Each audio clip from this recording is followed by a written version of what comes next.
To जोर का जोड़ PSL season 9 special. I hope आप लोग खैरियत से होंगे और मजे के ये मैचेस PSL के एंजॉय कर रहे होंगे। दो के हाइप थोड़ी सी कम है, ग्राउंड में लोग कम नज़र आ रहे हैं, लोग बड़े परेशान हैं कि ग्राउंड में क्यों लोग कम नज़र आ रहे हैं, उस तरह का हाउस पैक क्यों नहीं हो रहा। लाहौर कलंदर्स के मैचेस में भी नहीं हुआ था जब लाहौर यहाँ पे खेल रही थी, तो क्या वजह है। मगर जब क्योंकि ऑलमोस्ट एक हफ्ता गुजर चुका है, TRPs की बात करते हैं तो TV ratings are really good. अगर हम PSL की बात करें, पिछले सीज़न से ज़्यादा जो है वो TV रेटिंग्स जो हैं वो इस सीज़न में आ रही हैं। तो मेरा ख्याल से लोग प्रेफर कर रहे हैं कि घर पे बैठ के PSL देखा जाए, बिकॉज जो जिस तरह के मुल्क के हालात हुए हुए हैं, सो शायद लोग घर पे बैठ के ज़्यादा प्रेफर कर रहे हैं PSL देखना। कल हुआ एक और मुकाबला और अब ऐसा लग रहा है कि ये जो लो स्कोरिंग मैचेस हैं, ये जो ट्रिकी टोटल्स हैं 140+, 50+, 160+ वाले, वो ज़्यादा इंटरेस्टिंग मैचेस होंगे। बिकॉज कल दो के लग रहा था केक वॉक होगी, जिस तरह इस्लामाबाद यूनाइटेड ने एक छोटा सा टारगेट सेट किया, Quetta Gladiators they will go through, but ऐसा बिल्कुल भी नहीं हुआ और मुश्किलात आई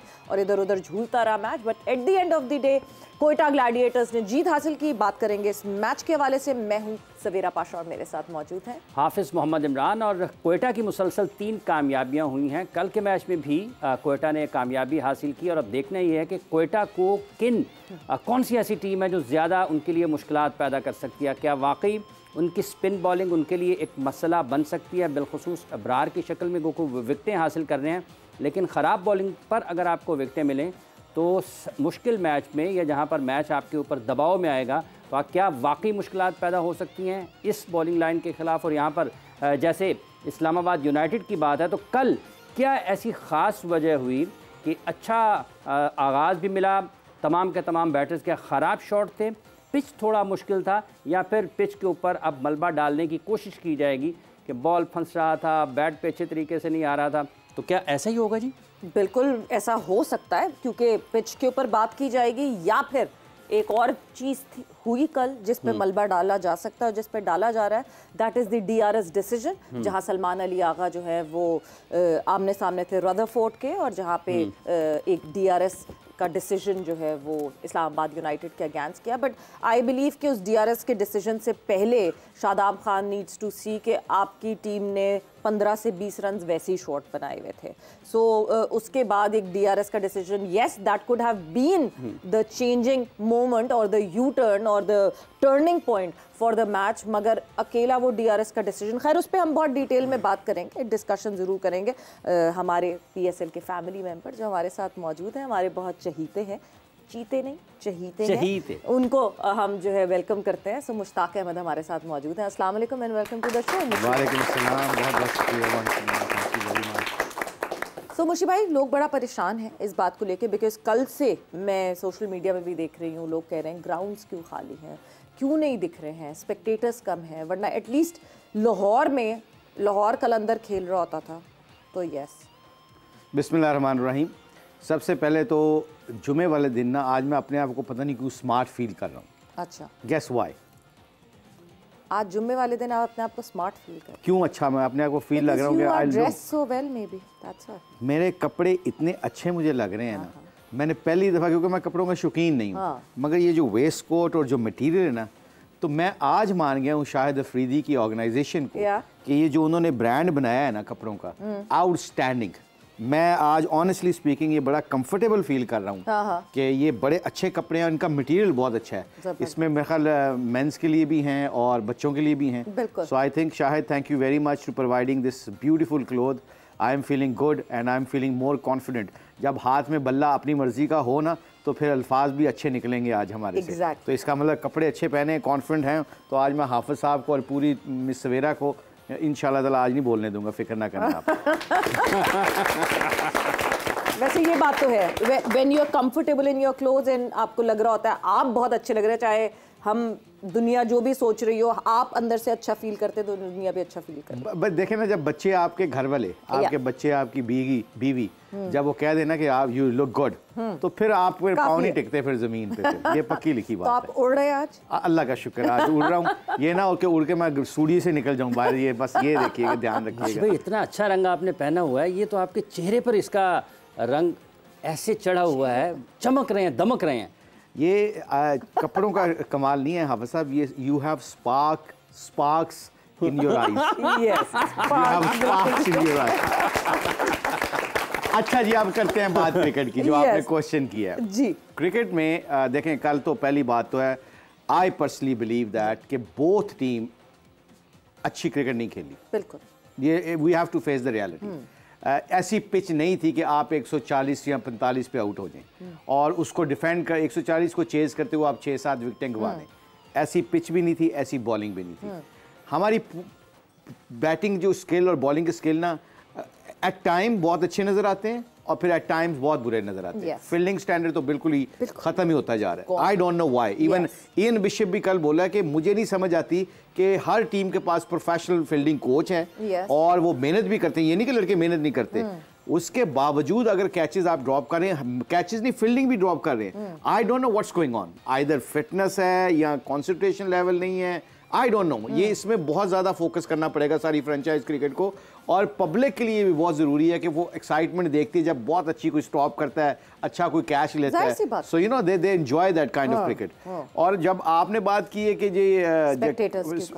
जो ऑडियंस की बात की है, ऑडियंस का ये है कि I think you know like कुछ हर्डल्स ज़्यादा होती हैं लाहौर में, to be very frankly speaking, कि आपको दूर से फैमिली के साथ बस में लेके फिर ग्राउंड में आना पड़ता है। तो इसके लिए थोड़ी सी आसानी की जाए, ग्राउंड के गेट के करीब करके कोई ऐसा निज़ाम चलाया जाए जहां पे लोग पार्किंग से सीधा बस में बैठे और फिर सीधा आ जाएं, वरना लोगों को काफ़ी चलना पड़ता है। तो I think one of the reason है। और फिर आपको पता है जो ऐसी सिचुएशन चल रही है, so I would like to request all the you know हमारे सिक्योरिटीज़ एजेंसीज को बहुत क्रेडिट जाता है। पिछले जितनी भी पाकिस्तान क्रिकेट वापस आई है ना, इनका पूरे हमारी जितने भी सिक्योरिटीज अदारे हैं उनको सबको क्रेडिट जाता है, बिकॉज दिन रात अनथक मेहनत करते, बेचारे सोते भी नहीं कई दफ़ा प्रोटेक्शन करने के लिए लोगों की। सो आई थिंक एक तो ये लोगों को हमें इनकरेज करना चाहिए कि फैमिली के साथ जाएं, बच्चों को क्रिकेट दिखाएं, एक अपना माइंडसेट भी चेंज होता है, हेल्दी एक्टिविटीज़ देखते हैं और हमारी क्रिकेट के लिए भी बहुत अच्छा है। बाकी आपने क्वेश्चन किया था कि क्रिकेट वाइज तो I believe both teams didn't play good cricket to be honest, मुझे तो ये लगता है। अच्छा मुशफ़ी भाई, जैसे आपने कहा कि जैसे सवेरा ने कहा कि शायकीन कम है, आप समझते हैं कि वाकई चूँकि गुज़िश्ता 6-7-8 माह में पाकिस्तान टीम क्रिकेट इतनी अच्छी नहीं खेली, नाकामियाँ ज़्यादा हुई हैं और हमारे जो टॉप क्रिकेटर्स हैं उनकी फॉर्म ज़्यादा अच्छी नहीं लग रही है, तो वो भी लोगों में एक होगा कि हमारे अपने क्रिकेटर्स अच्छी फॉर्म में नहीं है तो देखने किसे जाएं? I think it's a valid point two be honest. ये आई थिंक मेक सेंस। जब आपकी टीम अच्छी नहीं खेलती तो हमारे जो पाकिस्तान के जो लोग हैं ना, बहुत हमारे we love our people, love our cricketers. हम बाबर को प्यार करते हैं, पूरी कौम शहीन को प्यार करती है, रिजवान को, सारी टीम लड़कों को प्यार करती है। जब वो परफॉर्मेंस नहीं करते तो सेम टाइम ना हम अपने इमोशंस को दिखाते हैं, यार क्या देखना है इनका मैच, इमोशनली अटैच है ना बहुत ज़्यादा। तो पर ये इमोशंस को परे करके पाकिस्तान क्रिकेट की आईसीसी चैंपियंस ट्रॉफी होने वाली है 2025 में। आई थिंक मुझे ये रिक्वेस्ट करूंगा मैं आपके प्रोग्राम के तवस्सुल से कि आप अपनी फैमिलीज के साथ जाएं, ग्राउंडों में जाएं, ग्राउंडों में जाके मैच देखें, ताकि हमारी क्रिकेटर्स यूथ ना आने वाले फ्यूचर जो है ना वो अपने हीरोज़ को ग्राउंडों में देखेंगे, और ग्राउंडें जब भरे होंगे तो आने वाले लोगों को भी पता चलेगा कि पाकिस्तान के जो लोग हैं क्रिकेट को बहुत पसंद करते हैं, विच इज़ रियलिटी। अब उस रियलिटी को प्रूव करने के लिए, एविडेंस के लिए आई थिंक ग्राउंडों में जाना पड़ेगा, ताकि जब आईसीसी चैंपियंस ट्रॉफी हो तो लोग मेंटली तैयार होकर आएँ कि हमें अगर अच्छी क्रिकेट खेलेंगे तो वहाँ के लोग हमें अप्रिशिएट करेंगे, चाहे वो पाकिस्तानी हो चाहे वो बाहर के हों। बिल्कुल बिल्कुल, as a nation we need to set a statement, क्योंकि यही एक इवेंट है जो कि चैंपियंस ट्रॉफी से पहले अब पाकिस्तान में हो रहा है। यह सीरीज़ होगी, New Zealand would come and visit Pakistan, मगर ये एक इवेंट है जहाँ पे आप वो शोकेस कर सकते हैं the love for cricket that Pakistan nation has. Moving on further, before we talk about cricket, हमारा साथी, हमारा फैमिली स्पार्क्स की जब हम बात करते हैं तो जोर का जोड़ की एक और फैमिली स्पार्क्स, जो कि हमारी ये अक्रॉस द बोर्ड फैमिली बैठी है, उनको गिफ्ट्स देने की जिम्मेदारी स्पार्क्स ने उठाई हुई है। और कल हमने आपसे पूछा था एक सवाल, उसके लकी विनर कौन है, किसने दिया सही जवाब, वो आपको बताएंगे, और आज का सवाल फिर आपको बताएंगे। तो कल जो हमने सवाल पूछा था वो था पीएसएल की तारीख में कौन सी टीम को सबसे ज़्यादा रन्स का ताक़ुब करने का एजाज़ हासिल है, और इसका सही जवाब है, आपको पता है? एक सवाल को कसौटी खेल सकता हूँ? नहीं, टाइम नहीं है। टाइम नहीं।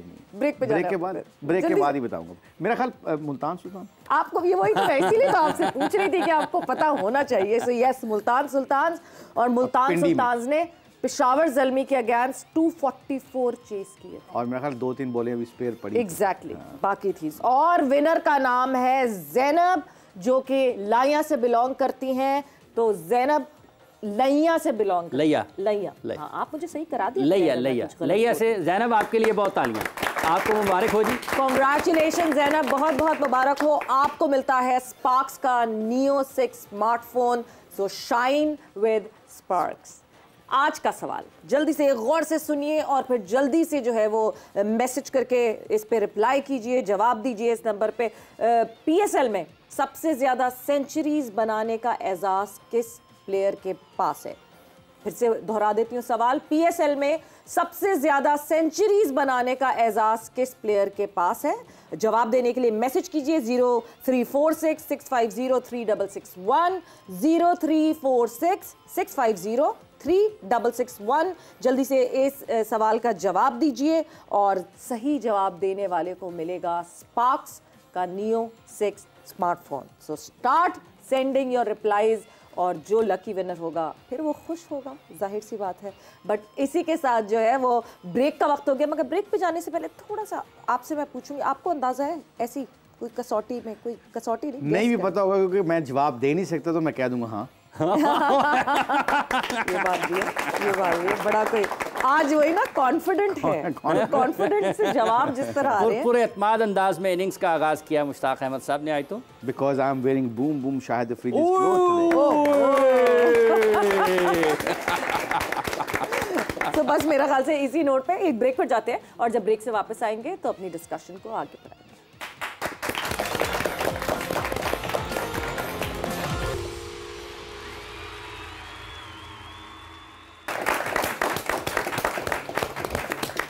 जोर का जोड़ में आपको एक मरतबा फिर हम कह रहे हैं खुश आमदीद। बात कर रहे हैं पाकिस्तान सुपर लीग के मैचेस के हवाले से। कहीं कहीं ये भी बात है कि दिलचस्पी उतनी ज़्यादा नहीं है शायकीन की सतह पर, और कहीं कहीं ये भी बात है कि शायद मायार में भी कुछ कमी नज़र आ रही है।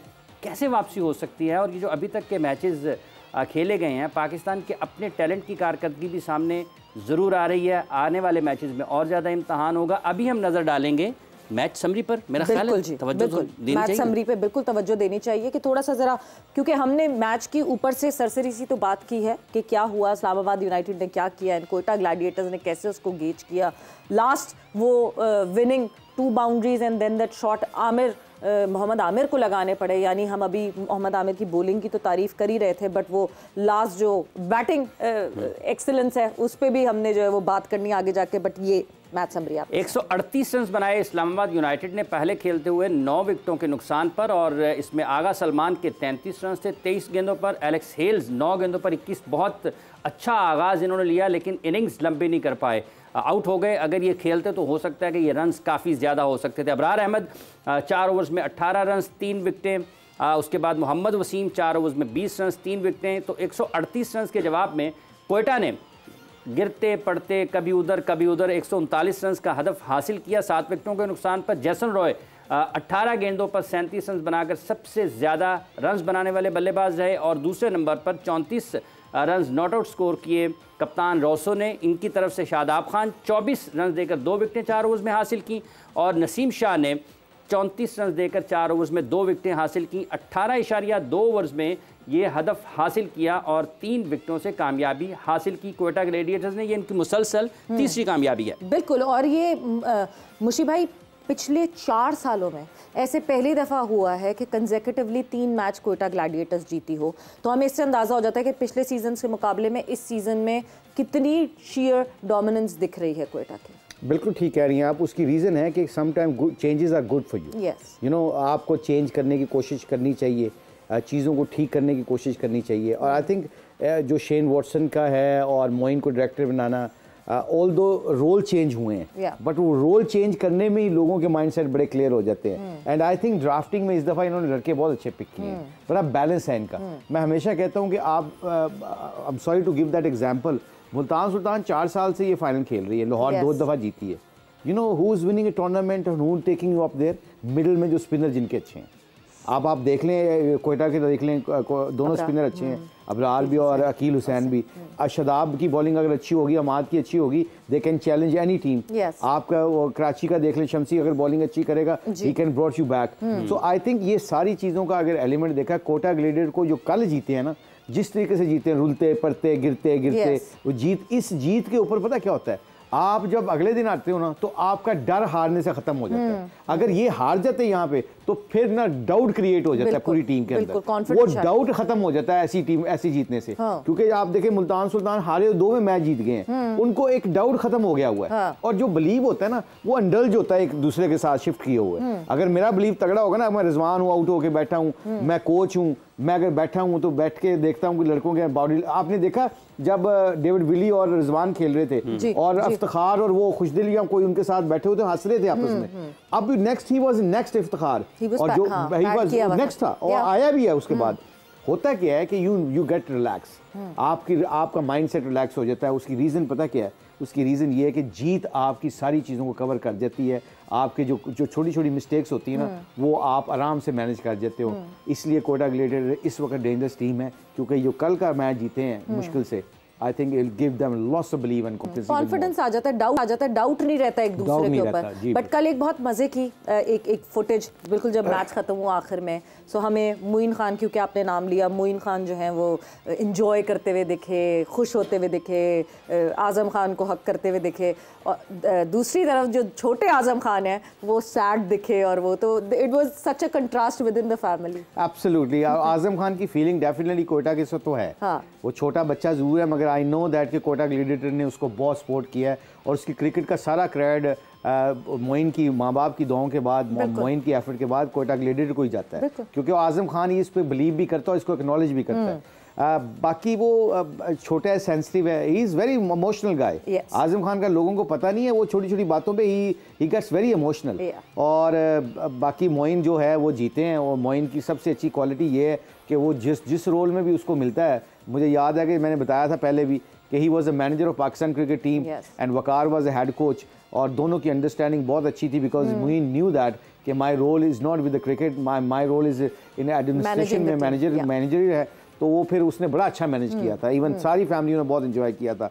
तो आई थिंक ये एक जो मैनेजमेंट का भी रोल बहुत इंपॉर्टेंट है। सर विव को देख लें आप, यू नो लाइक वो जो क्लैप करके हर बंदे से जाके हाथ पे, he loves high five बिल्कुल। और आप यकीन मानिए अंडर 19 PGL हुआ था, हमारी टीम में थे। कोयटा, वो जो कोयटा की कोयटा शार्क थी आई थिंक, तो उसके साथ एक बच्चे के साथ जब हाथ मार रहे थे ना, तो मुझे याद है कि हुसैन तलत साहब जो है ना, जो एंकर हैं समा में, तलत हुसैन साहब ने कहा कि मेरे बेटे ने आगे घर में इतनी तारीफें उसके की हैं कि ऐसा बड़ा प्लेयर जो पाकिस्तान दुनिया में, इसने गेम चेंज की थी, इसने हेलमेट के बगैर छक्के मारने शुरू किए थे फास्ट बॉलरों को। तो कहते हैं जिस तरह से वो मिलता था, जो बात करता था, तो मेरे बेटे की गेम यहाँ से यहाँ चलेगी है मेंटली और कॉन्फिडेंस के बाद से, कि ये ऐसे बंदे अगर रोल मॉडल होंगे जो पैशनेट होंगे और किसी को अपना डिफरेंस नहीं क्रिएट करते, अपनी ईगो नहीं होती जिसके अंदर, I think they can always bring a positive energy in the race. Superb personality ही है, absolutely, what a humble man also. हमें याद है कि अंडर 19 में मैंने और उन्होंने ना अंडर 19 के बच्चों से फील्डिंग की और मुकाबला किया। यकीन मानिए पहला बॉल उसने उठाया, भागता हुआ, हालांकि यू नो लाइक ही 70+, तो भागता हुआ आया, उसने गेंद उठाई और गेंद पर के ऐसे नहीं मारते थे जो वेस्ट इंडीज का स्टाइल था, ऐसे मारा, सीधा जाके स्टंप पे लगा, और उसके बाद उसने फिर रुका नहीं, फिर पूरे ग्राउंड का चक्कर लगाया। तो लड़कों ने इतना एंजॉय किया। सो आई थिंक किसी भी जगह को कंट्रोल करने के लिए आपको अपनी किट उतार के, अपनी ईगो को मार के लोगों को साथ लेके चलना पड़े। अगर बड़ा प्लेयर ऐसा करेगा ना, तो उसके लिए बहुत आसान है कि दूसरों को उठाना। बिल्कुल बिल्कुल। मुझे जैसे आपने विव रिचर्ड्स की बात की कि इन्होंने खेल को तब्दील किया, आप समझते हैं कि उनके बाद थोड़ा सा जब सईद अनवर आए तो उन्होंने पाकिस्तान के जो बैटिंग माइंडसेट था उसको बदलने में किरदार अदा किया? क्योंकि आगाज़ में जिस तरह से उन्होंने बड़े शॉट्स और हाई स्ट्राइक रेट के साथ, आज भी देखते हैं तो लगता है उस वक्त भी वो आज की क्रिकेट खेल रहे थे। सईद अनवर साहब, बिल्कुल आपने सही कहा। सईद अनवर साहब पाकिस्तान से, कलवरदाना और जयसूर्या श्रीलंका से जो 96 का वर्ल्ड कप वो जीते, वो उनकी दोनों ओपनर बड़े खतरनाक हो गए थे। सईद अनवर साहब को क्रेडिट जाता है क्योंकि मैंने तो अपनी आंखों से देखा है। शेन वॉन ने अपनी किताब में 2 दफ़ा सईद अनवर को मेंशन किया है कि one of the player which is I always figure out where to bowl. मतलब मुझे समझ नहीं आती कि मैं कहाँ करूँ। ऑफ वाली बॉल को मिड विकेट पे मार देते और टांग वाली बॉल को एक्स्ट्रा कवर मार देते थे। ही वाज सो रिस्टी और इतनी सी उनकी मतलब इतना फिजिकली तगड़े नहीं थे, इतनी टांगे और कोई ताकतवर भी नहीं थे, इतने रिस्टी प्लेयर थे कि मुझे याद है कि सिडनी में उन्होंने टेरी ऑल्डरमैन को छक्का मार के ग्राउंड से बाहर बॉल फेंक दिया था और उसी वक्त तो इमरान भाई ने अगर मीदा चल गया तो फिर असि जीत जाएंगे। मीदा चल गया। No doubt it was a treat to watch when Saeed Anwar used to bat. मज़ा आ जाता था और जो वो मोमेंटम सेट करते थे पूरी टीम के लिए उसका एक मज़ा ही अलग होता था। वक्त ब्रेक का हो गया, ब्रेक पर जा रहे हैं, ब्रेक से वापस आएंगे तो अपनी कॉन्वर्सेशन को आगे बढ़ाएंगे।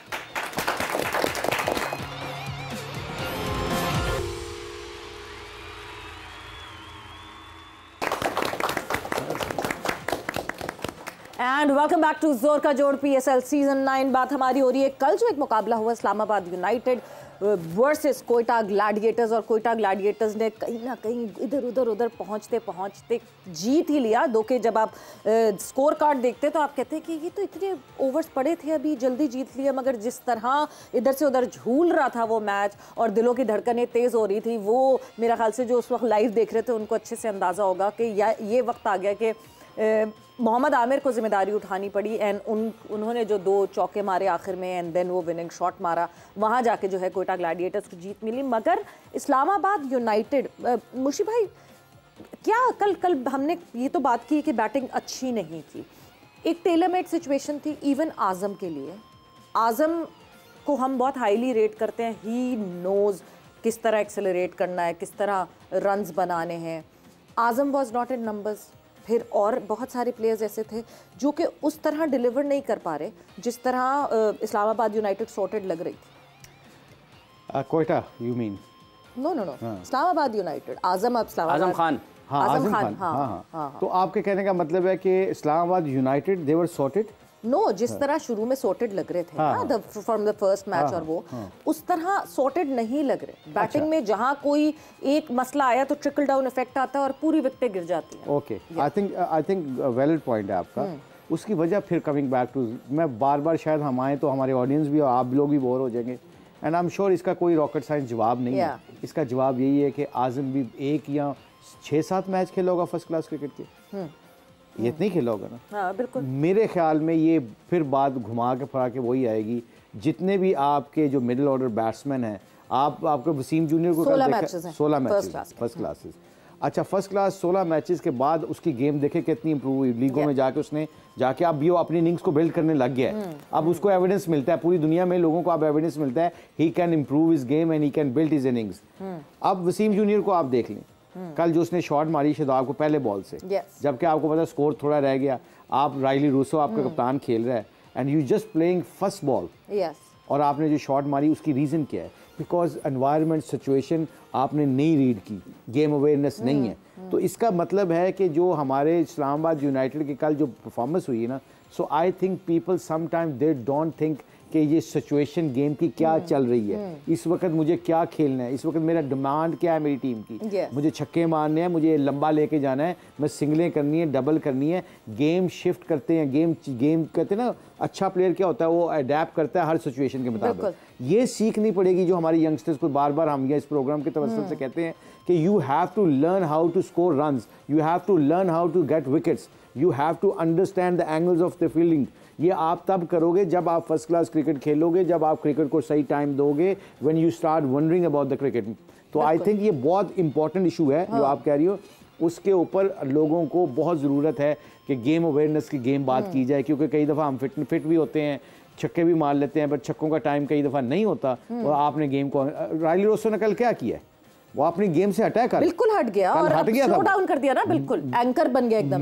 मैं हैरान था वैसे उसने जिंदगी में, क्योंकि मेरा ख्याल पता क्या था, मैं जितना राइली रोसो को जानता हूँ, डजंट मैटर कैसी सिचुएशन हो, वो जाके अपनी गेम खेलता है, वो बहुत ऐसी खेलता है। कई दफ़ा ऐसा कहता है यार राइली इतना तू देर से खेल रहा है, तुझे अभी तक नहीं समझ आई कि 2-3 ओवर तो आराम से खेल ले, मगर वो आउट हो जाता है, मगर कई दफ़ा मैच को परे कर देता है। कल उसने क्यों किया, जो एक कैप्टनसी का प्रेशर था ना उसके ऊपर उसने वो बर्डन लिया, अपने उसने रोल चेंज किया अब मुझे लगा है कि कल उसने पहली दफ़ा रिस्पॉन्सिबिलिटी का मुजाहरा किया है। कई दफ़ा उसने नहीं मारी, स्वीप नहीं मारी, उल्टी स्वीप एक दफ़ा मार के बंद कर गया। जैसे ही विकटें गिरती गई वो अपने सिंगल ले रहा था, डबल ले रहा था, कोशिश कर रहा था गैप में मार के सिंगल डबल करूं ताकि मैं मैच जितवा के जाऊं। ये होती है रिस्पॉन्सिबिलिटी और गेम अवेयरनेस। बिल्कुल। एक रेशो की हम थोड़ी सी बात कर रहे थे, वेटेज की, क्योंकि आप लॉन्गर फॉर्मेट और शॉर्टर फॉर्मेट की बात कर रहे हैं। अब अगर हम थोड़ा सा जैसे, क्योंकि मैंने आजम खान की बात मैं करना चाह रही थी, 16 उन्होंने फर्स्ट क्लास के मैचेस खेले, बट 151 T20s खेल चुके हैं वो अब तक अपने करियर में। सो वो रेशो वहीं इतना इम्बैलेंस हो गया है कि वो T20 की इतनी आदत हो गई है कि कभी जब ऐसी सिचुएशन आए जहाँ पे आपको एंकर करना पड़े तो वो मुश्किल हो जाती है। आई थिंक इसका जो 16 मैचेस है ना, इसका एविडेंस मुझे तो नजर आ गया जी। वो कैरिबियन लीग में, कैरिबियन लीग में इसने पूरी बारी ली है। 4-5वें नंबर पे आता था, चौथे 5वें नंबर पे आता था, और कई दफा इनकी 2-3 विकेटें गिरी होती थी। अच्छा, उसको एंकर करता था, पूरी अपनी बैटिंग को एंकर करके खेल रहा था, सिंगले ले रहा था, डबल, और फिर जाके चार्ज करता था। कई दफा मैंने देखा है ये आजम खेल रहा है 21 बॉलों पे 7 रन, 15 बॉलों पे 5 रन। ये तब आपको सिखाती है जब 16 मैचेस जो खेले ना, उसको समझ आ गई है कि यहाँ पे बारी लेने का टाइम है। उसी एविडेंस पे आई वाज एक्सपेक्टिंग कि कल फिर से आजम वही दिखाएगा। आई थिंक यहाँ पे मैनेजमेंट का बहुत रोल होता है। आई थिंक मैनेजमेंट का, to be very frankly speaking, management को बोलना पड़ेगा कि आजम अगर आप ऊपर जाओगे तो आपका रोल ये है कि फिर मेक श्योर करना कि जब आप सेट हो जाओ फिर लंबा जाना। बाबर की क्या क्वालिटी है? जो आजम छक्के मार सकता है बाबर मार सकते हैं, रिजवान मार सकते नहीं, पर गेम अवेयरनेस है कि अब आराम से अच्छी क्रिकेटिंग शॉटें मारते मारते मारते एकदम छक्का मार दिया। आजम तो जब चाहे 20 रन का ओवर ले ले किसी से भी। बिल्कुल। अब आजम की, क्योंकि मैं उसका बहुत, I am a big fan of Azam, क्योंकि वो गेम चेंजर है, वो मैच विनर है, एक्स फैक्टर है। और एक्स फैक्टर बंदे को जल्दी से जल्दी सीखना चाहिए, क्योंकि वो हमारे बच्चों की तरह है। उस जब तक वो नहीं सीखेगा ना तो कंसिस्टेंसी नहीं आएगी। और कंसिस्टेंसी आने के लिए ना आपको फर्स्ट क्लास कंटिन्यू खेलते रहना चाहिए। आजम अगर 1-2 लीगें छोड़ भी दे और फर्स्ट क्लास क्रिकेट खेले, पाकिस्तान क्रिकेट को बहुत फायदा होगा। मुझे बताएं ना, नंबर 5 नंबर 6 पे इस वक्त ओडीआई में भी और 2020 में भी हमें बंदा ऐसा चाहिए जो मैच विनर हो। और I think Azam can be like that, but only one thing he has to do, sometime he has to go and play 3-4 days। आप 1-2 साल के बाद देखिएगा इंशाल्लाह, अगर वो फर्स्ट क्लास क्रिकेट को रिस्पेक्ट देता रहा और खेलता रहा, आप देखिएगा यही वो आजम खान होगा जो सिंगल हैंडली जाके AB डिविलियर्स की तरह, विराट कोहली की तरह जाके अलहदा मैच जितवा देगा। क्योंकि इसको अब शार शॉटें आती हैं, एक चीज़ सीखनी है कि अपनी इनिंग्स को बिल्ड कैसे करना और सिचुएशन को रीड कैसे करना। बिल्कुल। मुझे भाई आपको लगता है कि कुछ पिच में मुश्किल थी? क्योंकि कल कमेंटेटर्स ये बात भी कर रहे थे कि शायद बॉल रुक कर आ रहा है, लेकिन वो बॉल रुक क्यों नहीं रहा था जब एलेक्स हेल्स बैटिंग कर रहे थे या जेसन रॉय बैटिंग कर रहे थे?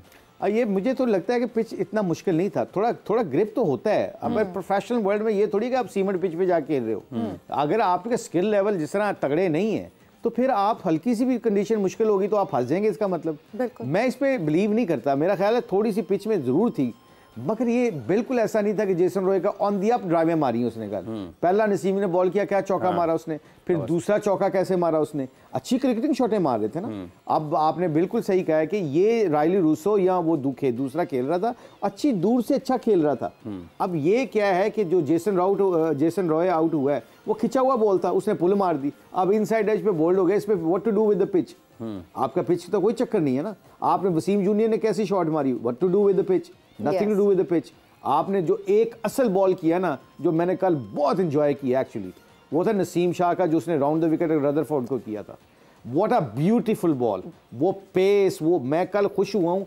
दुआ बड़ा मजा आया। मैं कहा पाकिस्तान इंशाल्लाह ताला अगर नसीम फिट रहा और इसकी कंसिस्टेंसी रही तो जो उसकी 140, 45, 47, 43 इसके इर्द गिर्द ही वो बॉलिंग कर रहा था। दूसरा मैच है उसका, रिमेंबर दिस। और I think this is a great news for Pakistan cricket कि his form is getting better and his rhythm is coming back. All I want to see कि his consistency of line length, I hope he can develop that. He will be very very difficult bowler to face इंशाल्लाह। और मतलब वो उस तरह performance आती जाए, आहिस्ता आहिस्ता और ग्रूव में आते हुए दिख रहे हैं। 3rd मैच अब ये खेला है और उसके साथ साथ जो है वो परफॉर्मेंसेस बढ़ती जा रही हैं। लेट स्विंग एक मुझे दिख रहा है कि वो अब आने लगा है उनकी बॉलिंग में। नसीम की सबसे बड़ी जो स्ट्रेंथ है ना, उसका रिस्ट। उसका रिस्ट इतना अच्छा लॉक होता है और इतना अच्छा वो मारता है सीम। अगले दिन मैं एकेडमी में गया तो जो एकेडमी के जो कोच है, हेड कोच शाहिद अनवर साहब, तो मैं उनके कमरे में बैठ कर डिस्कस कर रहा था ये PSL शुरू होने से पहले। तो जब नसीम प्रैक्टिस कर रहा था तो उसने मुझे उसका बॉल दिखाया, उसने कहा 6 बॉल इस बॉल से किए हैं। वुड यू बिलीव दैट कि 6 के 6 बॉल सीम पे लगे हुए थे, पेट लगा ही नहीं था। अब उसकी रिस्ट पोजीशन और उसका इतना अच्छा इम्पैक्ट पड़ता है, वो फ्लैट पिच पे जाएगा, नया बॉल उसका पड़ के सीम होगा। हाँ। इस मैच जो पहले मैच में आपने कहा था मुझे बहुत अच्छा लगा, उसका स्विंग हो रहा था, आपने कहा था, तो जिसमें मुझे थोड़ा सा हुआ था कि यार ये बाहर कर रहा है, अंदर से करता, क्योंकि इस मैच में इसने अंदर से करने की कोशिश की है। नसीम का अब स्विंग भी होता है, आउट स्विंग होता है, जब वो ला के छोड़ता है उसका गेंद स्विंग होता है, जब वो मारता है तो उसका सीम होता है। अब ये दोनों डिफरेंट बॉल गेम है। अगर नसीम ये सीख गया कि मैंने स्विंग कब करना है और सीम कैसे करना है, आप बताओ कि कौन जीतेगा? नसीम ही जीतेगा और कौन जीतेगा? जाहिर सी बात है। और वो जो बैटर को पता ही नहीं चलता कि हो मतलब अब होगा क्या कौन सी बॉल आ रही है, बिकॉज वो इतना लेटर इन दी आके वो स्विंग कर रही थी कि वो आप कि स्ट्रेट रह जाएगी या स्विंग हो जाएगी थोड़ी सी, वो मार्जिन एक मार्जिनल। बिल्कुल। अच्छा, इस मार्जिन के ऊपर पता क्या है? नसीम जब स्विंग करता है ना, तो स्विंग आपकी होती है 4 से 5 जो यार्ड होता है ना बैट्समैन के करीब, जहां पे बैट्समैन ने जैसे रोहित ने ड्राइव मारा था ना, that was a good ball actually, क्योंकि उसने फुल किया था, पहला बॉल था, मगर he played a very good shot. वो थोड़ा सा खिंचा होता तो शायद स्लिप में चले जाता।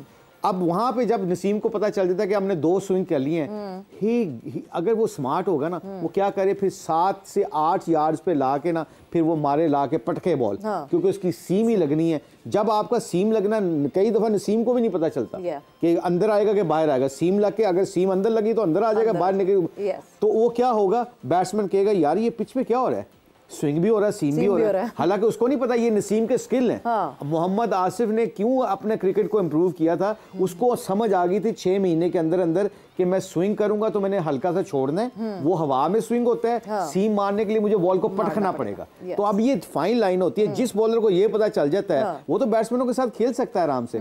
All he has to do कि बॉल कहां फेंकना है जिसमें बैट्समैन फंस सकता है। बिल्कुल बिल्कुल। मुश्ताक साहब, ये जैसे नसीम की बात की है, हुनैन भी कल खेले हैं, उबैद उससे पहले मैचेस खेले हैं, तो आपको लगता है कहीं ना कहीं ये कुछ रंग नज़र आता है, कुछ झलक नज़र आती है उनकी? अब हमने तो इस्लामाबाद यूनाइटेड में देखा शाह ब्रदर्स खेल रहे थे, उसी मैच में मैंने देखा यूनुस ब्रदर्स कमेंट्री कर रहे थे, अली यूनुस और वकार यूनुस। और मैंने कल वकार को फ़ोन पे कहा है, मैंने कहा अली तुमसे जीत गया उर्दू की कमेंट्री में। उसका ज़ख़ीरा अल्फाज अच्छा था, उसकी प्रोनाउंसिएशन अच्छी थी, तो फिर वकार क्योंकि चैंपियन है ना, मानना नहीं, कह रहा कि उर्दू कौन सी मेरी डोमेन है, उर्दू तो मैं करता ही नहीं हूँ। तो फिर हमने थोड़ा छेड़ा है, हमने मैंने छेड़ा है, मैं कहा जो बड़ा प्लेयर होता है वो एडजस्ट करता है हर जगह। तो बड़ा प्लेयर एडजस्ट करता है। तो मेरे आगे से विक्की ने बड़े मजेदार बात की ना, विक्की की उसकी सेंस मेरे वकार की बहुत अच्छी है। तो उसने क्या कहा आगे से, उसने कहा बड़ा प्लेयर है, तो मैंने कौन सी गलती की है, फिर मैंने भी तो सही बोला, जितनी उर्दू आती है मैंने उसके साथ मुकाबला डाला है। So I think it was good fun. Yes, it was good fun. और एक बहुत मजे का एनालिसिस उस वक्त जो है वो शुरू हुआ कमेंट्री में, जब वो बैठे हुए थे, एक तरफ नसीम को दिखा रहे थे, एक तरफ हुनैन को, और उनके बॉलिंग स्टाइल पे जो इतने मजे का वो analysis, and it this coming out from Waqar Yunus, obviously nothing better than that. जिस तरह नसीम बॉलिंग कर रहे हैं, बड़ा आइडेंटिकल है जिस तरह हुनैन ने बॉलिंग की। एक तरह से ना लग रहा है कि 3 भाइयों का, वो नसीम का ट्रिकल डाउन इफेक्ट है दोनों भाइयों के ऊपर।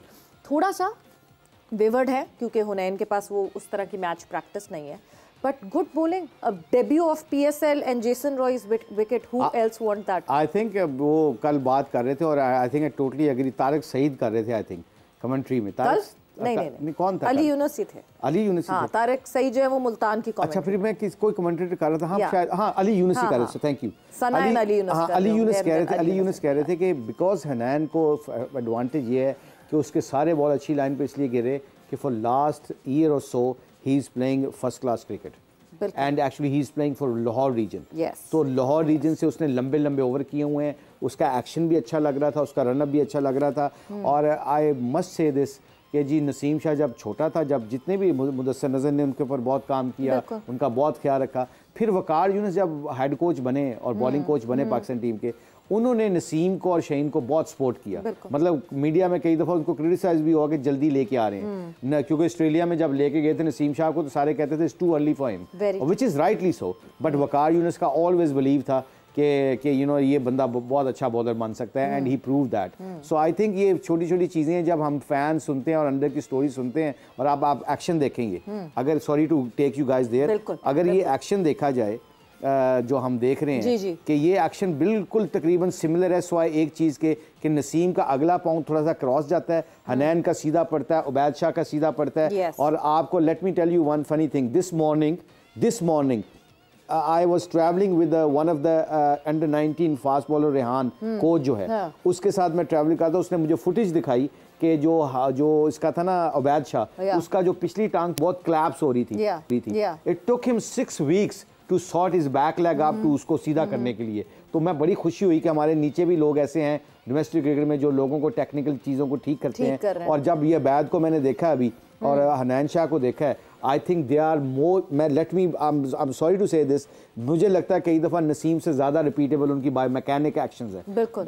जो लाइनमेंट है ना उनकी ज़्यादा बेहतर है, क्योंकि नसीम का इस तरह पाँव गिरता है और समटाइम नसीम अपना फ्रंट आर्म लॉक नहीं करता, मगर उसकी रिस्क और उसके शोल्डर में ज़्यादा से ज़्यादा जान है, इसलिए इसको quicker than both of them. नहीं, और इसी वजह से ये जो पाँव इस तरह पड़ता है, उसकी वजह से Naseem is more injury prone, because obviously this torso की जो पोजीशन जैसी बनती है, इनमें कम इंजरी के चांसेस होंगे because they put their foot straight. Alignment का जो कोचिंग में हमें सिखाया जाता है ना, जो हम सीखते हैं अब ये मॉडर्न क्रिकेट में ये बहुत ज़रूरी है कि आपने स्पिनर्स हो या फास्ट बॉलर हो, जिस तरह आप शदाब का भी देखेंगे तो पाँव क्रॉस गिरता है। जब पाँव क्रॉस गिरता है तो जब आपने ओवर रोटेट करना होता है ना, तो रोटेशन में आपका कई दफ़ा बॉडी के, जैसे आपने कहा कि बैक के ऊपर आपकी रिब्स हैं उसके ऊपर बहुत स्ट्रेन पड़ता है, और फिर आपका फ्रंट आर्म लॉक ना हो तो आपको झटका मारना पड़ता है, और उस झटके के ऊपर काफ़ी इंजरीज के टाइम होता है आपका। जिसकी अलाइनमेंट और जिसका एक्शन रिपीटेबल होता है ना, उसका क्या होता है ब्रेक के बाद बताएंगे। So, मतलब मुझे ब्रेक लेने की जरूरत ही नहीं, बिकॉज यहीं से ब्रेक का जो है वो अनाउंस हो गया। सो यस, ब्रेक पे जा रहे हैं, ब्रेक से वापस आएंगे, बहुत मजे की डिस्कशन हो रही है, इसको कंटिन्यू करेंगे।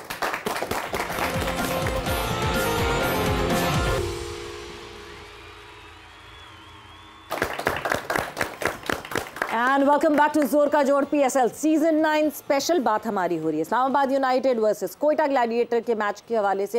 एंड कल के मैच में एक DRS का इशू हुआ, जिस पे जो है शादाब खान बहुत नाराज़ थे, जिस पे बहुत बात हुई कि सलमान अली आगा जब बॉलिंग कर रहे थे और रदरफोर्ड सामने थे, तो वहाँ अलीमदार वॉज वेरी कन्विंस्ड, अलीमदार ने आउट दिया, रिव्यू पे कहानी गई, रिव्यू पे वो रिवर्स करना पड़ा डिसीजन। वो पूरी हम सिलसिला फुटेज आपको दिखाएंगे और उसके हवाले से बात करेंगे। बट मुशी भाई, what is your take on that?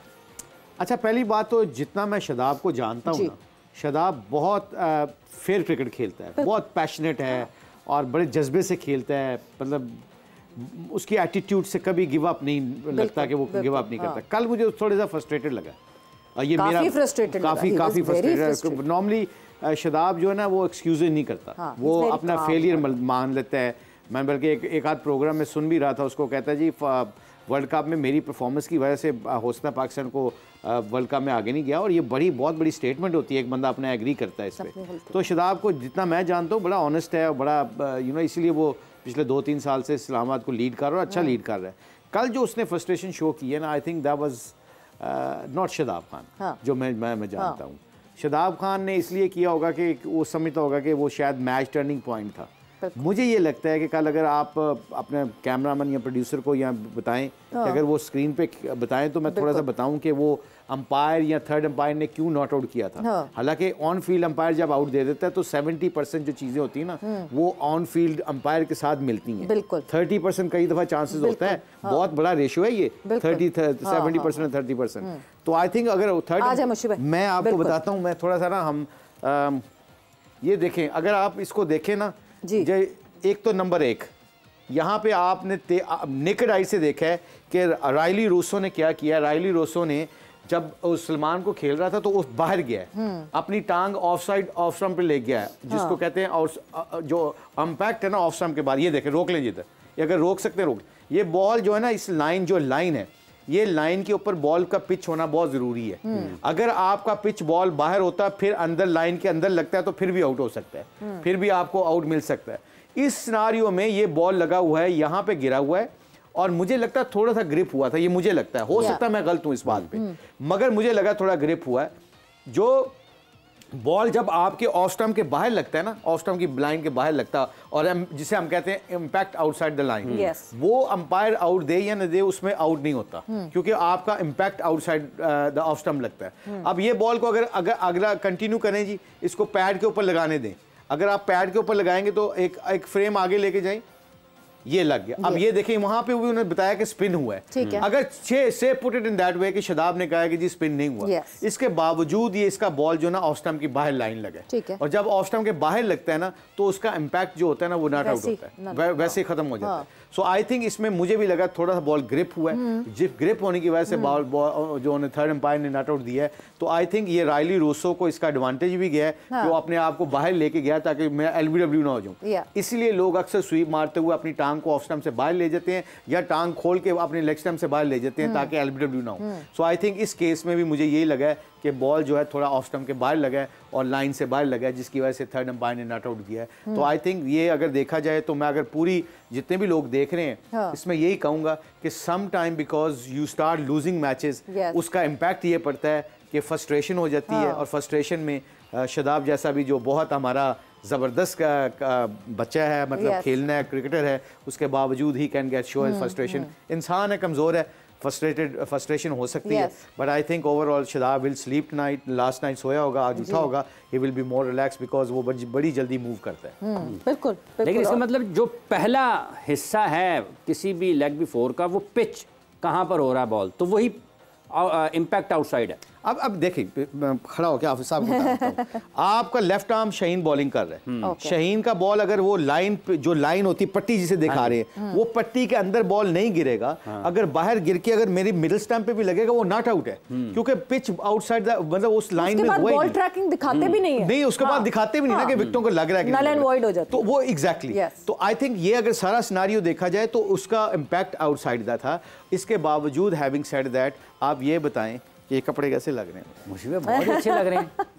सही लग रहे हैं, बहुत अच्छे लग रहे हैं। शाहिद अफरीदी का ब्रांड है जी, शाहिद साहब का, शाहिद साहब का अपना ब्रांड है, और बच्चों का और वो बड़ों का बनाते हैं।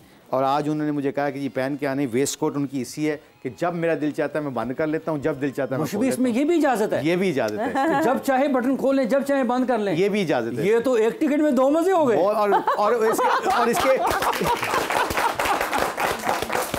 एक्टिंग चेक कर ले भाई, मैं कह रहा हूं उनको भाना चाहिए। मैं जितने भी डायरेक्टर और प्रोड्यूसर सुन रहे हैं प्लीज नोट करें, ये प्रोग्राम को देखें, और इसमें आप एक बहुत जबरदस्त किस्म के नेचुरल एक्टर को मिस कर रहे हैं, क्योंकि सहाफत का लोगो उनके ऊपर लग चुका है, उसको भी कर सकते हैं, मगर अगर अपनी कोई चीज को हिट करवाना है तो जैसे उन्होंने कहा ये भी लग सकते हैं, ये बस इनफ है आपके लिए। यानी ये लॉन्गर फॉर्मेट के बॉलर शॉर्टर फॉर्मेट में भी बॉलिंग कर सकते हैं, आराम से कर सकते हैं। अच्छा, मुझे भी अपने स्पिनर्स की बात की कि बड़े अहम है, लेकिन इमाद एक ऐसे मैच में जहाँ पे लो स्कोरिंग मैच है और ये आप सुन रहे हैं कि बॉल ग्रिप हो रहा है, फंस के आ रहा है और स्पिनर्स कामयाब भी हो सकते हैं, इब्रार ने भी विकेटें ली हैं, इमाद आपके ख्याल में कम बॉलिंग या कोई ज़्यादा आपको लग नहीं रहा कि वो उतने ज़्यादा अच्छे फॉर्म में, रिदम में नहीं है कि उनको कप्तान ज़्यादा एतमाद नहीं कर रहा? नहीं, जितना उनका एक्सपीरियंस और जितने वो कामयाब हो चुके हैं, आई थिंक उनका रोल क्लियर नहीं है अभी इस्लामाबाद यूनाइटेड में। वो नॉर्मली अपना इम्पैक्ट डालते हैं 4 डे क्रिकेट में और 2020 क्रिकेट में। 20 ओवरों की क्रिकेट में उनका पहला ओवर करना बहुत ज़रूरी होता है। ठीक, उसकी 2 रीजंस है। एक तो पहला ओवर होता है ना, बैट्समैन बड़े केयरफुल होते हैं, तो 20 ओवरों में भी लोग अपने आप को देखते हैं कि पिच पे कितना स्पिन हो रहा है, कितना स्विंग हो रहा है। बहुत कम ऐसे बैट्समैन होते हैं जो पहले बॉल से ही चार्ज करना शुरू कर देते हैं।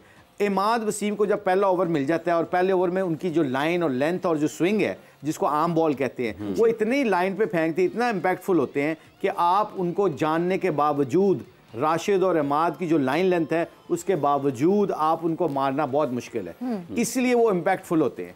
इसमें अभी 2 मैचों में क्या हुआ, पहले मैच में मेरा ख्याल उसको नहीं करवाई गई, अब आज करवाया गया, जो कल मैच गुजरा है उसमें उनको सेकंड ओवर करवाया, पहला ओवर नहीं करवाया गया, which is I think some time जो बैट्समैन होते हैं ना, पहला ओवर नसीम का खेल के जब अमाद आएगा तो उन्होंने अमाद को ही पकड़ना है। तो आई थिंक यहाँ पे कोटा इस्लामाबाद यूनाइटेड को ये देखना पड़ेगा कि आया इनको 4 ओवरों 6 ओवरों के बाद करवाना है कि आया कि इनको पहला ओवर करवाना है, क्योंकि नसीम के पास तो ऐसा है कि सेकंड ओवर में भी वो स्विंग और सीम कर सकते हैं। इमाद के पास ये चांसेस कम हैं कि उनको अगर पहला ओवर ना कराया जाए, दूसरा कराया जाए, तो बैट्समैनों को नज़र भी गेम सही आ रहा होता है, उनका कॉन्फिडेंस लेवल भी डिफरेंट होता है। तो आई थिंक इन पूरे सिनारियो में इस्लामाबाद यूनाइटेड को as soon as possible Imad का रोल बॉलिंग में क्लियर करना पड़ेगा कि कहाँ पे बॉलिंग करनी है उन्होंने, क्योंकि अब वो नए साल 2 साल से ये डेवलपमेंट आ गई है उनके अंदर कि वो he can spin the ball also. मैंने उनको देखा हुआ है कि वो अपनी स्पिन भी करते हैं, क्योंकि जब उन्होंने दूसरा तीसरा ओवर किया था ना, तो मैंने देखा था कि वो आराम से जेसन रॉय को स्लो भी बॉल कर रहे थे, स्पिन भी कर रहे थे, जिसपे उन्होंने 2-3 डॉट बॉल भी किए हैं। So I think he has that ability, but he has to understand कि उसके रोल को जितना जल्दी क्लियर कर लेंगे, और अमाद ऐसा बंदा है, उसको जॉब जितनी जल्दी कम्युनिकेट करके, अगर शदाब और जितने भी कोचिंग स्टाफ है, I am sure Azhar Mahmood उनके साथ है, बहुत एक्सपीरियंस है कोचिंग में, बहुत अच्छे वो परफॉर्मेंस कर रहे हैं पूरी दुनिया में जाके। तो आई थिंक अगर वो जल्दी बता देंगे तो Imad will be more impactful for Islamabad United as long as they know कि उसको कब यूज़ करना। बिल्कुल। हुनैन शाह 2 ओवर्स 1 विकेट और सिर्फ उन्होंने 13 रन दिए। क्यों इमर्जिंग प्लेयर्स को जो है वो अंडर यूटिलाइज किया जा रहा है? यही एग्जाम्पल जब पहला मैच कोयटा ने खेला था, नाफे को बहुत डाउन दी ऑर्डर खिलाया था, एंड देन इवेंचुअली नाफे ने अगले उसमें वाह की, तो अगले में आपने कल देखा कि उसको वहीं अपनी जगह पे खिलाया गया। इमर्जिंग प्लेयर्स के लिए हम कहते हैं ये लीग्स होती हैं, मेजर लीग के इमर्जिंग प्लेयर्स जो हैं वो उभर के सामने आए। अंडर यूटिलाइजेशन दिखती है। उबैद को भी 2 ओवर्स ही दिए थे, हुनैन को भी कल सिर्फ 2 ही ओवर्स दिए, 2 ही बोल्ड वेल। आई थिंक ये बहुत अच्छा पॉइंट है। आई थिंक अगर आपने टूर्नामेंट जीतना है ना, तो इन बच्चों में जितनी जल्दी पहले 2-3 मैचों में ये कॉन्फिडेंस बिल्ट अप हो जाएगा ना कि अगर मुझे मार पड़ती है तो मैं उसके बावजूद मेरा कप्तान और मेरे कोचेस मुझे बैंक करेंगे। अच्छा, फिर आपका जो माइंडसेट होता है ना, वो अपनी सिलेक्शन से निकल जाता है कि मैं सिलेक्ट होऊंगा अगले मैच में, अगर मुझे मार पड़ेगी कि नहीं होगा, क्या दूसरा इमर्जिंग तो नहीं खेल जाएगा। तो ये सारे सिनारियो से निकालने के लिए इसकी 2-3 मैं एग्जाम्पल देता हूँ कि शाहनवाज धानी जब पहले साल खेला था, दूसरा साल खेला था, तो मुल्तान सुल्तान की मैनेजमेंट बहुत क्लियर थी कि उन्होंने कहा था कि तुम ही खेलोगे चाहे तुम्हें मार पड़े। उसके ऊपर शाहनवाज धानी के पास चॉइस कोई नहीं थी सवाए कम्पीट करने के। आई थिंक इमर्जिंग क्रिकेटर्स को ये बहुत ज़रूरी होता है, स्पेशली यंग, जिस तरह अबैद शाह की आप बात कर रहे हैं, ये जितने भी दूसरी टीमों से खेल रहे हैं। इसकी सबसे बड़ी एग्जांपल आपने इबास को देखा है, जैसे वो इमर्जिंग आया था हमारे पास मुल्तान सुल्तान के पास, तो मुल्तान सुल्तान की मैनेजमेंट को क्रेडिट देना चाहिए कि उन्होंने उनको पूरा तरीके से यूटिलाइज किया। हालांकि उसको पेनल्टी पड़ी है, ये नहीं कि, पर उसको पूरे 4 ओवर करवाए जाते थे, क्योंकि टूर्नामेंट जीतने के लिए आपके हर प्लेयर के फेलियर को भी हैंडल करना पड़ेगा और उसको कामयाब बनाने के लिए आपकी टीम का रोल कप्तान का, कोचेस का बहुत होता है। क्योंकि अगर उसको 4 ओवर नहीं कराएंगे तो आपको कब पता चलेगा। कई मैचेस में ऐसा होगा कि आपके पास 2-3 ओवर ब्रेक तो नहीं होगा। नहीं ब्रेक बिल्कुल नहीं हुआ। मैं क्योंकि एक अगला सवाल भी, क्योंकि वक्त का मुकाबला सख्त है, मैं साथ ही साथ वो पूछना चाहती हूँ, क्योंकि हमने ख्वाजा नाफे की बात नहीं की, विच इज़ वेरी इंपॉर्टेंट। हम यही बात कर रहे थे कि कंडीशंस अच्छी होंगी, नाफे आपको जो रन्स करके दिए, कल वो इनएक्सपीरियंस दिखा उनका, 9 बॉलों पे स्ट्राइक आउट करते रहे, वो स्ट्राइक आउट जो कि ज़रूरत नहीं थी, it was a very small total. I think कल वो जो ना उन्होंने जो अपने अल्फाज किए थे प्रेस कॉन्फ्रेंस में कि I didn't play Shaheen Shah, I played the ball, कल वो नसीम को खेलने, कल बॉल को नहीं खेले। और ये उसका इम्पैक्ट इसलिए हुआ कि दूसरे एंड से भी उनसे नहीं लग रही थी, क्योंकि नसीम का एक इम्पैक्ट उनके माइंड में था। You can tell from the bouncer ही बोल्ड। जब नसीम ने उसको बाउंसर किया, फिर उसके बाद वो हिटें जिसने चलाई है ना, तब मुझे पता चला कि he is not playing the ball, he is playing Naseem Shah. Exuberance of youth we must say. Absolutely I think यहाँ पे मैनेजमेंट का काम बनता है उसको रिमाइंडर देना है कि तूने इंटरव्यू में कहा था कि तू बॉलर को नहीं खेलता, बॉल को खेलता है, कल तू खेला है। ये ऑनेस्टी उसको बताना जरूरी है, ताकि आने वाले वक्त में जब वो नसीम को दोबारा फेस करे तो he'll make sure he played the ball not the Naseem. अच्छा मुझे भी, आपको ये भी लगता है कि वो बहुत शानदार स्विंग बॉलिंग हो रही थी, वो उसको भी मैनेज नहीं कर पाए, टेक्निकली कुछ इशूज, या सीधे बॉल आपको ऑन द आप मिल रही हैं, आपको सीधे बॉल मिल रहे हैं, आपके बल्ले पे लग रहे हैं, आप खेलते चले जा रहे हैं, लेकिन जहाँ पर बॉल हिला है तो आपका थॉट प्रोसेस हिल गया। किन की बात कर रहे हैं? नाफे। आई थिंक ये वन ऑफ द रीजन, जो बाउंसर आता है ना, मैंने देखा ना हारिस रऊफ का हम कितना कल्पे हैं, 3 मैचों में मैं कल्प रहा हूँ। मुल्तान में उसने एक जाके बाउंसर मारा है, और वो भी बाउंसर पे उसने मिड विकेट पे पुल खाई है, और वो भी एक यंग लड़के से, यासर से, उसका नाम यासर, मिड विकेट पे उसने चौका मारा उसको, या हारिस को। अगर उसको हारिस को, क्योंकि इस वक्त उसको शाहिद ने सही कहा, उसको बैक करने की जरूरत है, हमारा पाकिस्तान का फ्यूचर है वो वाइट बॉल क्रिकेट का। इसके बावजूद जब आपका रिदम नहीं आ रहा होता तो अपनी पेस को इस्तेमाल करने के लिए you should ball another bouncer, उसको चाहे वाइड कर दो, मेक श्योर वो बाउंसर फिर सर्स के ऊपर होना चाहिए कि एक वाहिद शॉट है जिसके ऊपर आप कंट्रोल नहीं कर सकते, वो है हुक शॉट। पुल शॉट आप कंट्रोल कर सकते हो, हुक शॉट का मतलब है कि आपकी आंखों के ऊपर बॉल जाएगा, उसको हुक शॉट कहते हैं। जो आपकी आंखों की सीध में रहता है या इधर रहता है वो आप मैनेज कर लेते हो, आपकी आंखें बंद भी हो जाए तो आप उसको तरीके से मैनेज कर लेते हो। जो आंखों से ऊपर बाउंसर होता है और 150 की पेस से 140 की पेस से हो तो आपके पास टाइम ही नहीं होता क्योंकि बॉल नजर आपकी आंखों से दूर हो जाता है। तो आई थिंक हारिस रऊफ को अगर बाउंसर मारने की प्रैक्टिस करनी पड़ेगी कि बाउंसर जब मारे तो हाइट ऐसी हो कि वो आंखों से ऊपर हो ताकि बैट्समैन कंट्रोल ना कर सके, फिर उनके पास chance. If you can't beat them scare them, तो डरा दें वो आप, अगर नहीं आपकी विकेट निकल रही है सो एटलीस्ट डरा के विकेट। मैं यकीन करें, I am sorry to give my own example, जैसे हम अपने प्रोग्राम में अपनी एग्जांपल नहीं कोट करते, मगर जब किसी बैट्समैन से डर लगता था ना तो मैं अपनी बॉलिंग में ऊंची ऊंची खुद ही बोल रहा होता था। अब नहीं क्या कहता था, मैं कहा मारने दो इसको हिट, अगर ये आउट हो गया पूरी टीम इनकी हार जाएगी, he is a main player. उसके कानों में ये डाल रहा है मेन प्लेयर, मारी ना मुझे, मारी ना मुझे। ये उसको डराने के लिए कि विकेट तो अगर बीच में बिलीव भी आ जाता था, मैंने कहा 2-3 बॉलें मुझे रिस्पेक्ट दे दे, मेरा रिदम वापस आ जाए या मेरी लाइन पे गेंद गिर जाए, फिर इसको मैं पकड़ लूंगा, फिर कंपीट कर लूंगा। आते ही अगर कोई अटैक कर देता था ना आपके ऊपर, जैसा ब्रायन लारा था, वो शेन वॉर्न, मुरलीधरन, कोई भी बड़े बॉलर होते थे उनको फेंटा लगाता था, चलते हैं ब्रेक के ऊपर। बिल्कुल ब्रेक नहीं, वक्त खत्म हो गया यहाँ पे, there is no break anymore, वक्त खत्म हो गया है जोर का। और जो है इंशाल्लाह 5 बजे हम फिर से हाजिर होंगे। 5 बजे एक बहुत इंपॉर्टेंट चीज़ जो अभी हमने बात नहीं की है, सरफराज अहमद और सरफराज अहमद के रोल के हवाले से कि क्या उनको कल रिस्पॉन्सिबिलिटी से खेलना चाहिए था। It was tailor made situation for him. So वक्त यहाँ पे ख़त्म हो गया। 5 बजे जब हम फिर से जुड़ेंगे यहाँ जोर का जोर में तो अपनी डिस्कशन को यहीं से आगे कंटिन्यू करेंगे। एंड ऑब्वियसली जो आज मुकाबला होगा मुल्तान सुल्तान का आमना सामना पेशावर ज़ल्मी से, सो उसके हवाले से भी बात करेंगे। इजाज़त दीजिए, आप लोगों का बहुत बहुत शुक्रिया, आपका बहुत बहुत शुक्रिया एंड आप सबका बहुत बहुत शुक्रिया। सवेरा एंड हाफिज़ को इजाज़त दीजिए। Thank you. अल्लाह हाफिज़।